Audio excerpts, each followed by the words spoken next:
Homestead, everyone. It is a breezy but beautiful day today, and it started out with an extra chore this morning that took quite a while. Good morning, y'all. Well, our big bull Rowan is out, and that is one of the reasons we're doing what we're doing today. Because one strand electric wire just doesn't work in the winter, at least very well. Yep, one strand just doesn't hold them for very long. Once they figure out they can get through it, they'll just keep getting through it.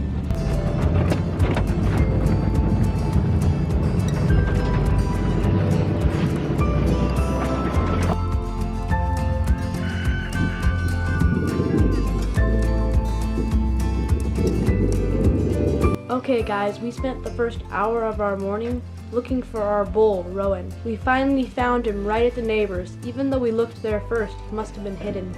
He was trying to get to a cow in heat, and she was trying to get over the fence to him. He wouldn't even come to food. So my dad came to help, and we finally were able to get him back. So we're glad that Rowan is back. He's in the main paddock now with the girls. Both of the bulls are, which is not best. It's not ideal. We don't want our little heifer being bred by them right now. She's a little too young, and it would mean that she would calve in the winter time. So the project that's happening today has been bumped up on the priority list, and that is getting the bull paddock fenced. For those who don't know, we are off-grid, and so solar-powered electric for the cows has just not been working well this winter. If we were on-grid and had consistent power to those lines, then it would be just fine. It'd keep the bulls in, no problem. But because often the line is not very hot because of cloudy days, they've learned that they can just duck right under and get out. Even our 2-strand paddock that we tried putting them in, they were able to get out of that one too. So maybe if we had 3 strands, then they might not be able to get through just because of that visual barrier. Anyway, so today's big project is going to be working on getting the bull paddock fenced with permanent fencing. It's still going to have 1 strand of electric above the 4-foot horse fencing that's going up, but that should keep them in. Hopefully our heifer doesn't get bred in the meantime. We may have one other option to try and separate the bulls, but we also have our cow who's due to calve any day now, so we're probably going to have to put her into a separate location. There's a lot of logistical challenges going on the homestead today, but we're really thankful to have a whole crew helping us today and looking forward to seeing what we can get done. So Kip's going to kind of fill you in a little bit on what they're working on right now. And I'm going to see if I can get going on a little bit of garden work before getting lunch ready for everybody. And the children are having a great time. There's some other children here playing today, so it's going to be a good day. Looking forward to it. Hoping to get to planting these kohlrabi plants. Look how spindly they are. They are ready to go outside. Maybe also put some of these beets in the ground. And I've already started most of our seeds, but there's a few other things that I still want to start other than the really warm weather plants. I haven't started those yet. Alright you guys, so this is what we're working on today. Cutting this fence line. Got my brother Tim there on the tractor, moving some dirt, and all these men here to help. So this is the work day. We'll see what we get done. We've got a lot to clear that direction, a whole lot to clear, and about 50 yards to clear. Now back this way is the way that, if you've been watching us for a while, this is the way that me and the boys already cleared just about all that. So we're pretty good to go that way. Not much to do, but that way we got a lot to clear, dig holes, and yeah, so here we go. Look who we found in the chicken food bucket. What are you doing? Is that one of your favorite places to play? She often does chores with you in the morning and just wants to play with the feed the whole time, huh? Yeah, she really likes it. So this is what you do to kind of get it out of her system, huh? You could sit here for hours, huh? Is that fun? Yeah. Just came out to uncover the kale because we had a frost last night, so I've been covering it on the really cold nights. It's jamming. We're really loving having the kale again. And the chard's doing pretty good too. We've got a few gaps, so we're going to be filling in those gaps with some fresh charred plants that are in the greenhouse. And over here, we've got our first round of onions. Little teeny tiny onion starts that are hard to see. Carrots that are just barely starting to come up. And next in line is radishes coming along, and then we've got lots of lettuces. These are the ones that overwintered, Landis winter. And then I've had one other random one survive the winter over there, but the rest are just little teeny lettuce starts at this point that are just little babies. And then in the front garden we have our second batch of the onions, lettuce, radish, and carrot group. I'm trying something new this year. I'm gonna do 3 succession plantings of a carrot group and beet and kohlrabi. We'll see how that goes. Last year I kind of planted a whole bunch of all of those, except for the radish. Kind of just planted a whole bunch all at one time, and then we had a whole bunch to harvest all at the same time. So this year I thought I'm going to try doing succession planting, and that way we'll have more of a fresh harvest of all of those things as we go into the spring and early summer. Got my little garden helper. She's digging the holes, and we're putting in our little baby kohlrabi plants. This is a new variety I'm trying this year. It is Conan kohlrabi. Okay, you're gonna stick it in there. Stick it in nice and deep. They're kind of spindly, so we want to bury most of those stems so they're get really strong. Good job! Alright, they're super tiny so you can't really see them, but we planted some both hardy beet starts and golden beet starts. So this is just the first planting of the beet and kohlrabi succession plantings. Yep. So we'll do 2 more plantings of beets and kohlrabi, huh? Oh yeah, that's how it goes. Are you helping to water? Let's see your little watering pitcher. That's a fun little watering pitcher, huh? Yeah, it's yellow and red and blue and yellow. Good. We're gonna water these little plants, That and then color is, this color is yellow, this color is red, this color is blue. good. So let's water them and then go make lunch. Sound Yeah. good? All right. Oh, and Kip's already going with the lunch in here. Thanks, love. Yep. So we're doing something we never do.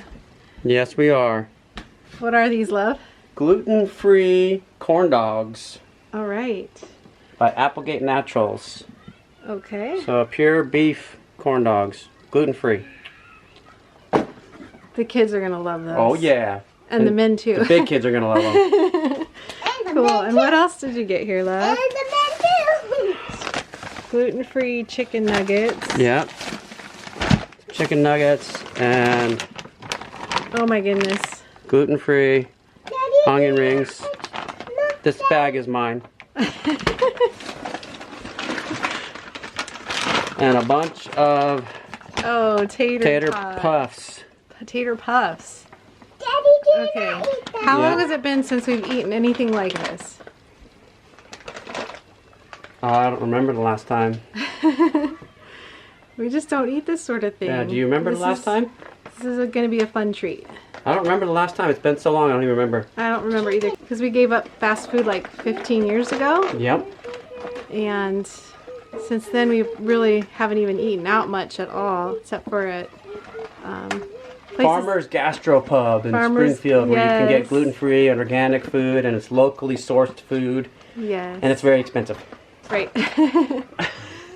Okay, so to balance all this out, I'm going to cut up some celery sticks and we'll have celery and peanut butter.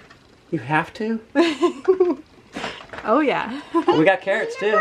Oh yeah, carrots. There we go. Peanut butter and peanut butter? You like peanut butter? No, not so much. But I like it with cream mixed in on top. I'm gonna go down here and see how it's going. Yeah,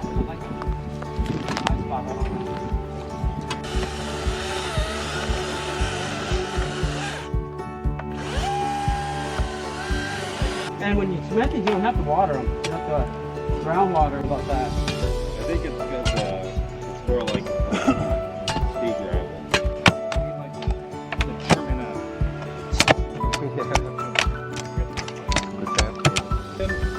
Oh, you guys need to go see my pasture? Yeah, that's right.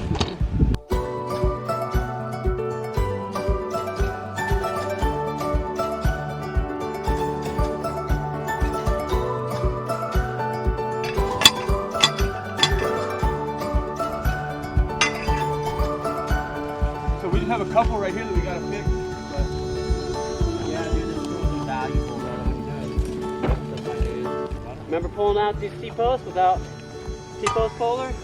Yep. This is a T-post puller. It is invaluable when you're doing stuff like this by hand.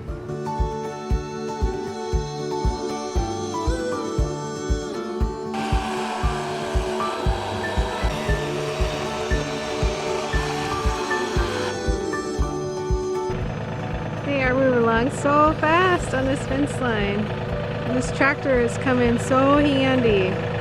Really thankful to be able to use this tractor. They're using it to stretch the fence line.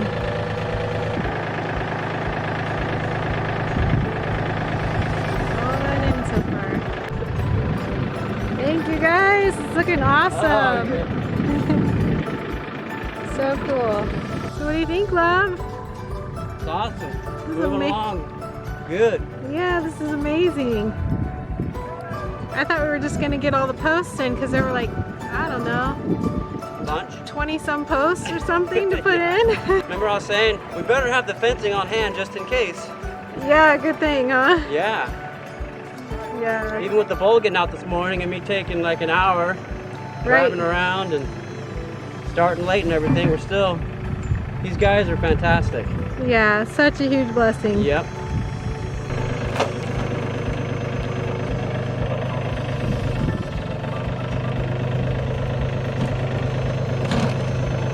Oh, that's nice. Those rolls are heavy. All right, here's another little project that Joshua and I are gonna tackle.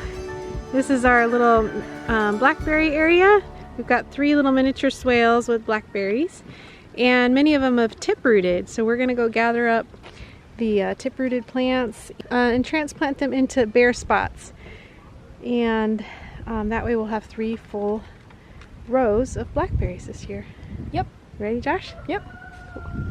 So here's one here. It's actually growing right out of the fabric. So we're gonna have to kind of pull the fabric up and see if we can pull it out. And that can go over here in this bare spot where we lost one last year. And I'll just plant it right there into the empty spot. Do you want to cut it right here maybe? Yeah, you can go ahead and cut it off of the main plant. And then we might have to get some scissors actually to cut it out of the fabric there. Yep. So I'll run and get those. You can probably dig up some other ones while you're waiting on the other swale that aren't stuck in the fabric. Okay. Cool. Right, got the scissors. We got the first one out. It's got a lot of grass connected to it, huh? So we're trying to break it off. We can really just get it down to the root. And just plant the plant with just the roots. Is this a little better? Yeah, much better. Still got a little grass to pull out, but mostly just blackberry now, huh? Yep. Hey Caleb, can you take the camera down and see what's going on with the fence down there? Yeah. And Abby's walking away from you too, huh? So I'll give you the camera so you can run after. They've been making some good forward progress out here on the fence.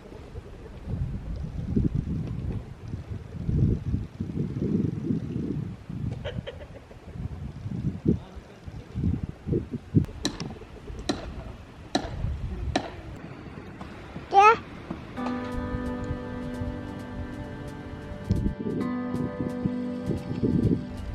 Hey Danny, you about to have your calf? Hey girl. She's had her tail up a lot like this today. I think she's getting close to having another little one. Be her second calf. Alright, so the families have gone home that were here today helping out. Thank you so much to all of you who came and helped today. We're just blown away by how much got done on this fence line. It's amazing. You guys doing your chores? Yep. Oh, I just finished. Just finished. Pretty cool what got done today, huh? Yep. They were able to complete the whole fence line along the road there. We haven't measured it, but it's something like 350 feet all the way to the new corner. Such a nice, strong corner post there. Made out of cedar. And then the side supports as well. think any cow's gonna be able to knock that thing down. Super strong. So now we just have this line here that goes along the driveway. And I'm not sure how many feet that is. It's not as long of a stretch though.